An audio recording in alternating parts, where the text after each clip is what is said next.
So, you've probably heard that getting into college is harder than ever. But just how hard? Let's break down the real acceptance rates from Harvard and Stanford all the way to UCLA and University of Michigan, and talk about what these numbers actually mean for you. When we talk about the top 5 universities in the country, Harvard, Yale, Princeton, Stanford, and MIT, sometimes with Caltech rounding out the HYPSM group, we're talking about 3 to 5% acceptance rates. That means out of every 100 students who apply, only about 3 to 5 actually get in. And remember, most applicants here have perfect GPAs, stellar extracurriculars, and near perfect SAT scores. So what separates a few who make it? Usually, it's a mix of intellectual curiosity, strong personal storytelling, and standout achievements that align with the school's values. Next, the top 10 range. Schools like Brown, Duke, Johns Hopkins, and U Chicago. These schools also hover around 3 to 5%, sometimes creeping up towards 6 or 7% in certain years. What's interesting here is that they attract slightly different applicant pools. U Chicago, for example, values quirky essays and intellectual risk-taking, while Duke and Johns Hopkins look for leadership and research depth.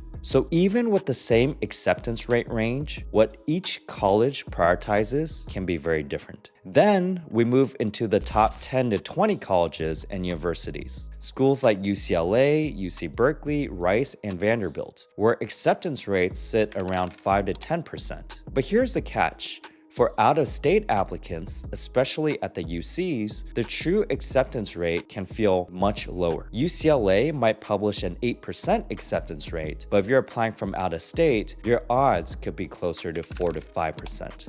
Private schools like Rice and Vanderbilt, meanwhile, put a huge premium on demonstrated interest and fit. For the top 20 to 30 colleges, University of Michigan, Georgetown, USC, Carnegie Mellon, NYU, acceptance rates tend to fall between 10 to 20%. Still competitive, but here's where the data starts to widen.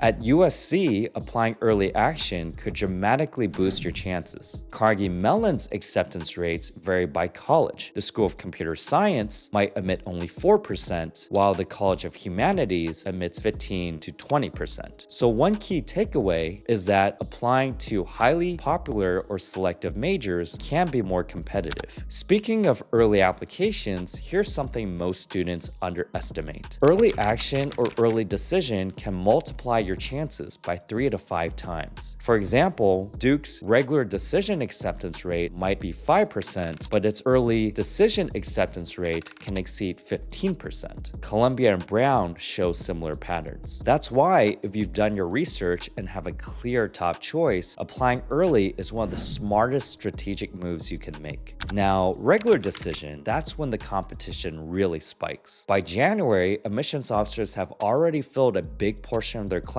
through the early rounds. So when you apply RD, you're often competing for the remaining 50 to 60% of seats. So yes, the numbers sound intimidating, but remember, ultra-low acceptance rates can be overcome with the right strategy. Every student's story is unique, and admissions officers want to see that. If you're strategic about your academic and extracurricular pursuits, tell your story authentically, and build an incredible application, you can absolutely stand out. If you want help getting into the Ivy League, Stanford, or other elite universities, schedule a free consultation with us at Admission Site. Good luck, and remember, you're more than just a statistic.